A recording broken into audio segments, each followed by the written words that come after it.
All right, thank you for tuning into the GSMC Wrestling Laureate Podcast. We have our fifth and final segment. We have a wrestling news roundup where we find out the hottest wrestling news in the professional wrestling industry. Something that I kind of like to give you guys headed into the weekend on Saturday and Sunday, where you guys will miss me dearly.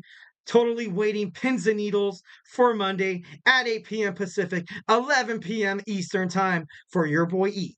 Come back on YouTube. So yeah, it's so we have moving forward. So yeah, we're gonna talk about our wrestling news roundup. So, our wrestling news, we have Matthew Jackson of the EVPs of the Elite says that people take advantage of the AEW. And honestly, I totally agree with that. Double or Nothing was AEW's first pay per view. They've come a long way. And Matthew Jackson had this to say it's a big night. And I quote, 5 years ago, we welcomed AEW to a new world of wrestling. Um, People need to accept the fact of how fast this company honestly really grown. I know a lot of people love to throw that narrative of, AEW is just like WCW. No, it's not. No, it's not. WCW, it was like from the Jim Crockett promotions. They got a whole bunch of they got Lex Luthor, Razor Ramon, Hulk Hogan, Kevin Nash. They got a whole bunch of veterans and stuff like that. AEW did it all from scratch. AEW didn't have they had they of course there was a couple of veterans, of course there was a couple of guys from the professional wrestling free agency that they signed ultimately just because they were free agents, dude. That doesn't necessarily mean they want to recapture something inside of like a nostalgic fact inside of a wrestling fan's mind. They honestly they have young, they have middle, and they have some of the old veterans kind of helping out. And AEW, honestly, I feel like it is a little stepped on. Honestly, it is a little taken advantage. And also, a lot of people like to pin the AEW against WWE.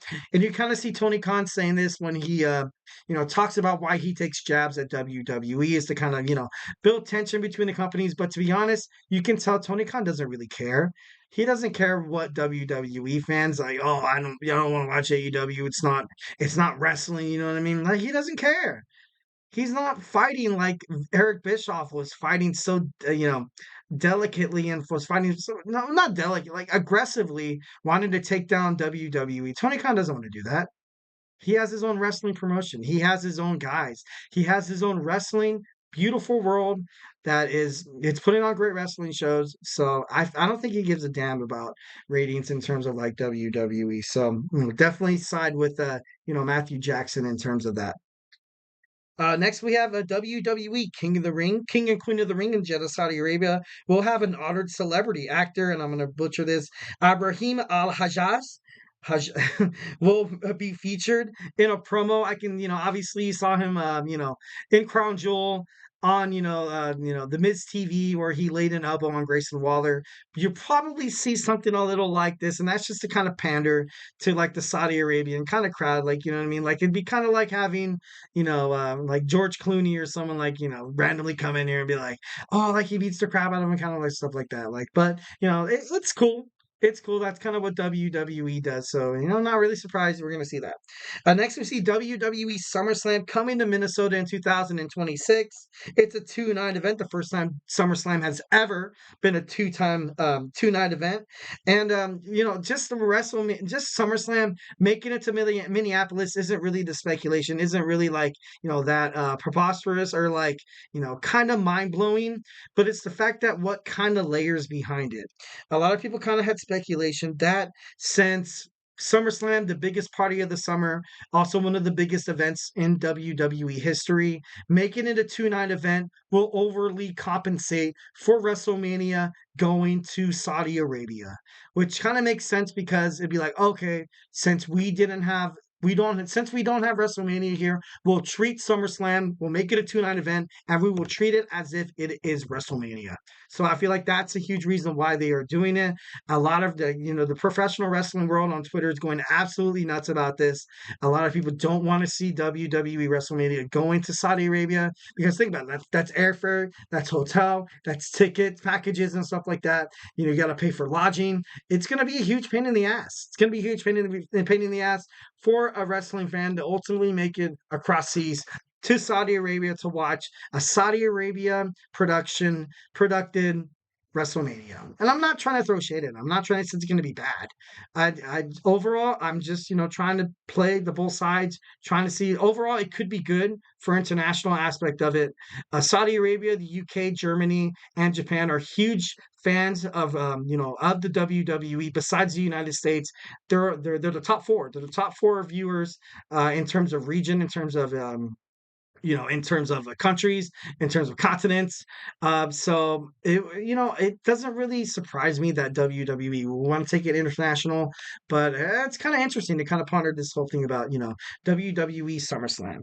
So next we have Mercedes Moné. She claimed that the WWE ultimately handcuffed her, ultimately kind of put her in a bad space, and it was a huge reason why her and Naomi did walk out in May of 2022. So, and I remember watching that. I remember watching Mercedes Moné and Naomi. I thought it was fake. Obviously, there was huge backdrop behind it. There was some truth to it, which is the reason why wrestling could be so great. Because sometimes you're looking at it, you're like, oh, dude, that's not real. And then lo and behold, Mercedes Moné was truly upset with the way WWE Creative was handling her character, and she should be. She should be. That's the reason why a lot of these women's wrestlers, like Ronda Rousey, said writers in the WWE during the Vince McMahon era did put next to nothing, put marshmallows. They didn't do shit like crap. They didn't do crap for the women's division, their character development and stuff like that. So obviously Mercedes Moné was right. She was great to walk out of WWE, and she felt she wanted to make women's wrestling like overly globalized, which she's doing really well on AEW. Obviously, have AEW with Ring of Honor. Sometimes they have partnerships with Impact Wrestling. So yeah. Next, we have Vince Russo. Vince Russo, formerly, he was in the Attitude Era. He was one of the top writers for WCW. He was featured on WCW, with Eric Bischoff, during the, Monday Night Wars where WCW were doing their thing. But ultimately, he said CM Punk is definitely not someone that WWE should invest stock in because he's injury ridden. I don't really necessarily agree with that per se because CM Punk, he is definitely a little seasoned. I'm not gonna lie. Like I said, I like to keep it real. I like to kind of acknowledge both sides here. I understand where Vince is coming from, and then I also would understand what CM Punk's backlash could possibly be.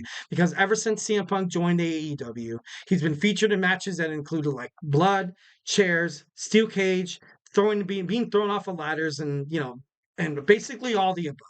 So CM Punk, I feel like he still has a lot of good years ahead of him.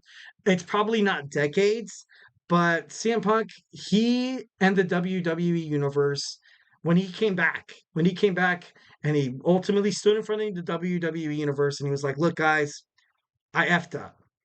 I effed up. I had that pipe bomb. I missed you guys. I should have been here this whole entire time. And I'm not saying that Punk's stint or his few years in AEW was, you know, problematic or like he shouldn't have been there. But I still feel like I think Vince is wrong. I think Russo's wrong. I think CM Punk is going to come back bigger and stronger than ever. So definitely can't wait. Waiting on pins and needles to find him and Drew McIntyre finally going at it. And lastly, before you guys move on, totally went overtime and I apologize. Bailey names AEW star that she wants to face. She picks Chris Statlander. Chris Statlander is definitely she's been international. She's been kind of assessed as well as like a Willow Nightingale, and it kind of just made me think about it. I was like, that's crazy because Willow Nightingale, I've often made this comparison on podcasts and stuff like that. That she kind of throws like that baby face that like she runs around the ring. She's a total baby face. She was like Bailey before Bailey became the ultimate heel that she was, creating damage control. Chris Statlander, obviously one of the best women's wrestlers nationwide. She's been in a lot of independent promotions all over New York, all over. I think, and don't quote me on this, I think she also wrestled in Florida. I could be wrong. I could be tripping. But she ultimately ended up on AEW. Chris Statlander, she's a great superstar. So I would honestly love to kind of see that match. Obviously they kind of still have the best way that they can kind of fight each other be part of like a wrestling kind of, beautiful, just like it's like a symphony. Wrestling is a symphony, and it's absolutely awesome. And yeah. I have a little fettuccine against 68, my man. What happened tonight on SmackDown? Can you give me a quick? I have not actually seen SmackDown. I just hit a preview of it. I'm a dork. I'm sorry. Like whenever like I watch wrestling and I can't watch it, I record it. I have it on my DVR, and I'm going to start it from the beginning. I will not forbid myself from checking Instagram, Twitter, and Facebook because I want to be surprised. I love that ultimate, like, surprising aspect of it. So yeah, totally run out of time. Sorry guys. Let's go ahead and, finish this up real quick. We have my boy Emran on with the soccer podcast, so stay tuned. You soccer fans out there, this guy, very knowledgeable young man, very good at what he does. But obviously I have to say goodbye. Thank you for tuning in to the GSMC Wrestling Laureate Podcast, brought to you by the GSMC Sports Network. Your support means a lot to us, so please remember to like Superman punch that like and subscribe button to the show. Show support, give me positive feedback, or if you have to, throw some negative shade, bro, but just keep it moderate.